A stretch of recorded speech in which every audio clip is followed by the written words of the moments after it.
What's going on, fellow A-plussers? It's your boy, Adam Perez. We're back once again with a brand new review as we're set to go ahead and get into The Walking Dead, The Ones Who Live, episode number 2, as we continue along the search, if you will, for Rick, as Michonne in this particular episode continues her trek, as episode 1 really highly focused on what's Rick been up to, sort of thing, kind of catching up with him several years after the bridge explosion. And this time, after we saw the brief interaction towards the end of episode 1, now we see Michonne's side of the story in here, and it definitely does not disappoint, to certainly say the least. Some really great moments, some really great breathtaking scenes, especially with the whalers, as they certainly call them, the hordes of walkers from the tri-state area, just millions of them, if you will, seemingly sort of migrating from the north to the south, sort of thing. I mean, it was just very awe-inspiring to kind of see on screen how they presented it.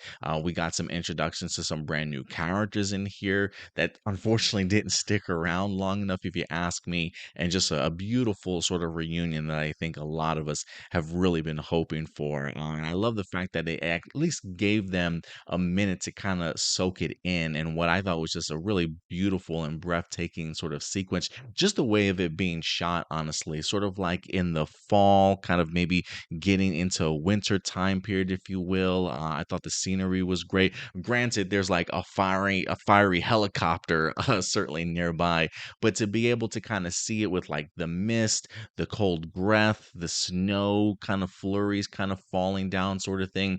I think it really just added to the rest of the entire sequence of seeing Rick and Michonne just kind of embracing with each other. Just beautiful background music to kind of go along with it, and you can just see the mix of emotions that both of these characters are certainly going, and especially after seeing just the trials and tribulations that Michonne certainly went through, almost to the point of thinking that either Rick is dead, or the idea that maybe he's still out there, but she just unfortunately was not able to find him. Because I was kind of under the impression that they were headed back home, if you will, to Alexandria, when they wind up coming across the helicopter. So to kind of see that her belief got her as far as it certainly did, and to bump into Rick the way that she did, just a really breathtaking moment. So happy for both characters, honestly, because I love the chemistry between Andrew Lincoln and Denai Guerrera in here as Rick and Michonne, and it just comes across beautifully on set. But it is a very short-lived one that we definitely gotta have to go ahead and talk about. So let's go ahead and get into this episode review, shall we? Let's talk about this moment here, because, and we'll talk a little bit more about Michonne's journey that she certainly went through, but the immediate reaction after they've kissed and hugged and Rick hears the helicopters in the background coming, he knows he just found her. He does not want to lose her, sort of thing. And to make this work, he's got to come up with a game plan on the spot. So any lovey-dovey sort of situation, he has got to somehow convince Michonne to believe in him, to listen to him, to follow his plans after everything just sort of went to shit around her, especially with the unfortunate death of Nate. Like, I had an idea, like, you get that sense, I think, of watching The Walking Dead long enough, like, this man's not making it out of this episode, sort of thing. But I can't lie, there is a part of me that wishes Nate did get the opportunity to survive and at least get to this this city, if you will. Granted, probably not the city that he would want to land in, but there was a piece of me, just a piece of me, that was hoping Nate would certainly make it out of here. But I am at least happy that he got the opportunity to see Michonne's dream and her belief become a reality for herself.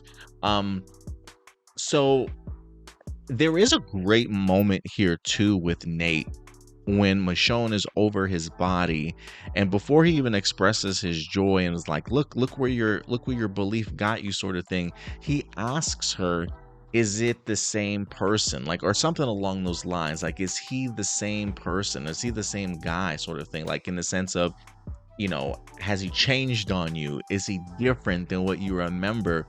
And if you look at the expression on her face, there is sort of like I don't want to say a brief concern, but it's almost like she had to think about it, right? Based off of the circumstances that she not only found him in, but then the quick sort of debriefing that he kind of gives her, and how she's got to act and talk and the things that she's got to say.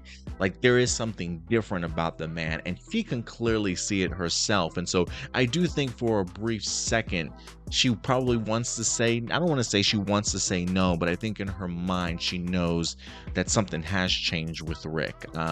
But she's in this happy place, she's got her man back, sort of thing, and goes along with letting him know, like, yes, this is the same man that I remember, sort of thing, even though clearly she probably picks up on the fact that it's not.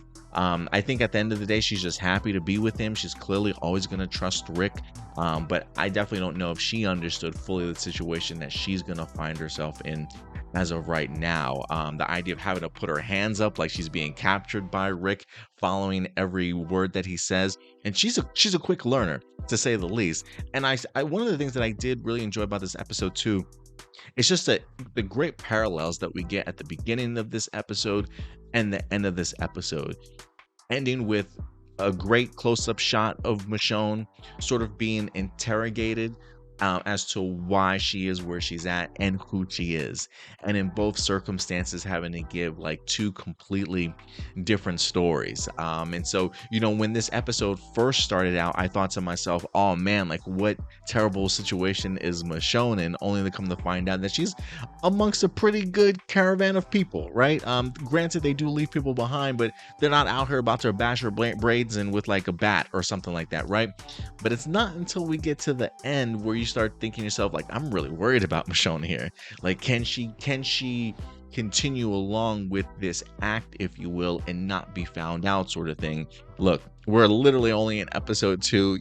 More shit's about to hit the fan, so it's not going to be very long lasting. But they now find themselves in a really terrible predicament. Rick has tried to escape 4 times. The man has lost his hand, unsuccessfully escaping, and now he's got more eyes on him than ever. And so, the notion of Michonne and Rick probably just running might have been the better option. But he immediately, in the sense of just having her back, not wanting to lose her again, wanting to stick together, winds up bringing her into the fold. And we'll see if that is, in fact, the brightest and the smartest idea, because I can't lie now. I can't lie in the sense that there is a part of me that is concerned that maybe either Rick or Michonne does not get out of this 6-episode limited event series together. And to me, that's just a little bit of a bummer that maybe their reunion pulls them back into a really difficult and terrible situation that they have to fight their way in, and it may cost one of them their lives. I really want to see these two have a happy ending, but when it comes to The Walking Dead, you just never know, man. You just never know. And so I'm really fascinated to kind of see how this ends. I mean, the fact that they're already creeping around trying to keep who they are from each other, that's certainly not going to last long. And it doesn't. It literally just lasts until the end of the episode, where a character by the name of Jadis, again, guys, the disclaimer, I have not followed The Walking Dead in like years. My last episode season, I believe, was like after the death of Glenn, where Negan was introduced. I think they might have captured Carl. I think Carol might have was Ezekiel, the guy with the gray hair and the braids. They might have hooked up, if I'm not mistaken. That might have been like the last episode I watched, or the last season that I watched. So I've never been introduced to this Jadis character that we get to see at the end.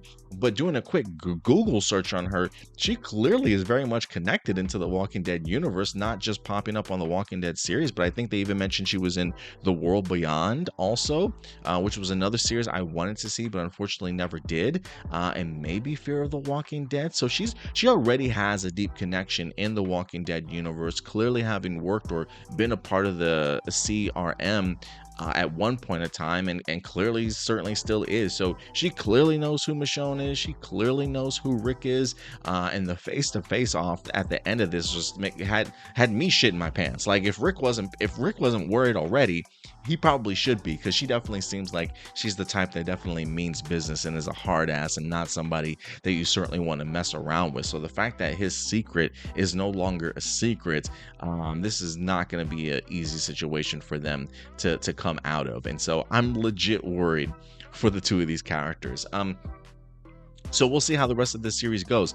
I continue to be really impressed that this story was crafted, really with Andrew Lincoln and Denai Guerrero. They clearly know the direction that they want both of these characters to certainly go in, and this is the story that they definitely wanted to tell. So I'm really eager to kind of see how this continues to be fleshed out. But as far as Michonne's journey goes, definitely, I don't want to say not as eventful as Rick, because clearly Michonne and them really got through some shit, having come Michonne definitely found herself in a couple of terrible predicaments in here. First off, the side characters, Bailey and Aiden, I believe their names were, the couple, one of them being pregnant. I can't remember the black guy's name, but I've seen him a couple times in a couple of different series, so he's a pretty well-known actor.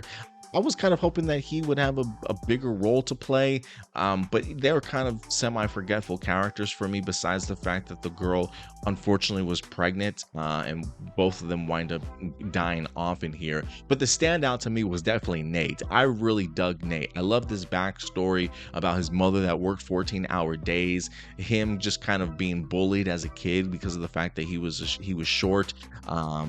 Apparently had an addiction to fire at some point in time, until his mom's guy that she eventually met by the name of Danger really kind of pushed him and allowed him to focus on a different side of himself, and that's his technological side and building things and whatnot. And so super crafty. Like, if there's anybody that you definitely want, like, he may not necessarily be able to take good care of himself as far as defensively and protect himself against walkers, so in that regards he might be a little bit of a liability, but the guy can build, he can create weapons and stuff, and talk about having somebody along your side like that to certainly help keep you alive.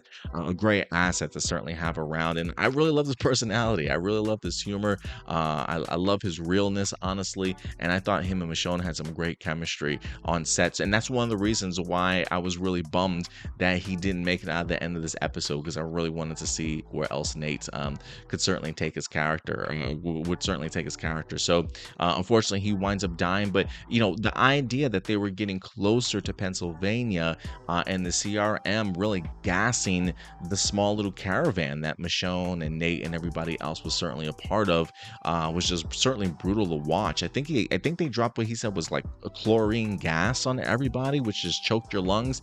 And I will say, while I definitely do not know what that's like, I have accidentally sniffed like a chlorine pull tab before, and I don't know if anybody's ever done that, but it literally just destroys like your nostrils, just your whole breathing apparatus. I mean, I literally picked up the tab and was like, and it just my head felt like it was about to explode. So the idea of them sort of turning something like a chlorine or a chloride into like a gas and things like that, I could just imagine it's just being brutal on the lungs, to the point to where Michonne and Nate, in order to survive, not only had to use oxygen masks, but it seemed like they had to literally recuperate their lungs over almost like half a year's period of time. And we were literally watching sort of the seasons pass by as they find themselves just kind of stuck inside this mall area, just trying to stay hidden until they can kind of recoup and find themselves with the ability to be able to even travel once again, sort of thing. So I will say it is a little bit of a bummer that because this is such a short event series, we don't really get the opportunity to take these small moments in time and expand them over an entire series to really allow us to get attached and grow with these characters, sort of thing. Because but again, the fact that I felt so bad about Nate dying just goes to show you how great of a character I think he was to have that type of impact in just one episode. But overall, man, I really enjoyed Michonne's journey in here, her finally getting to the terminal, only to think that maybe Rick might have been amongst those people that certainly died. Nate being the one there to help her continue to believe that he's alive and continue her journey, sort of thing. I just thought they were just great companions in the sense of her allowing him to have some level of belief in getting away from the caravan that he was a part of and doing his own thing.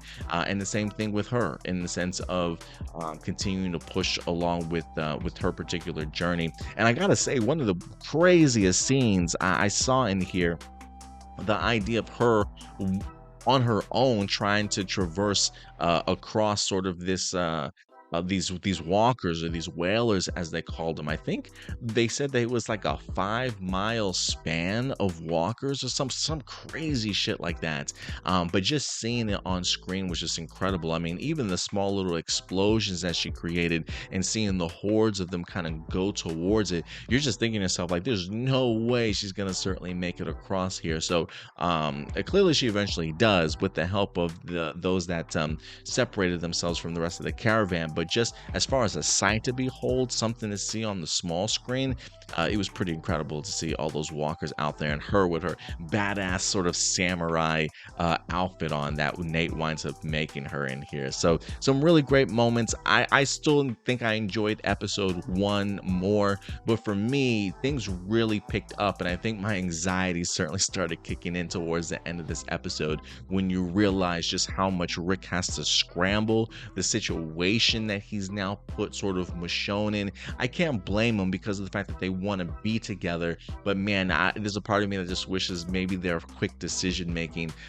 had them do something completely different, because now it almost feels like it's almost a very much impossible task to kind of get out of here. So I think they're doing a good job as far as a viewer continuing to suck me in and bring me in. Some great directing work, great cinematography, and just some really beautiful sort of storytelling in here. And it's just, again, it's just really great to see Michonne and Rick together once again. Just a beautiful moment in here. But guys, listen, at the end of the day, these are just my A+ opinions. I want to know yours. What did you guys think about episode 2 of The Ones Who Live? Again, I'm coming back into this Walking Dead world, and there's more that I need to know about this Jadis character and what it could potentially mean for Rick and Michonne. Please let me know your thoughts in the comment section box below, because at the end of the day, these are just my A+ opinions. I want to know yours, so let your thoughts be known in the comment section box below. But until next time, guys, do me a big favor as always. Take care of yourselves, take care of each other, and keep it A+. I'll talk to you guys later. Bye.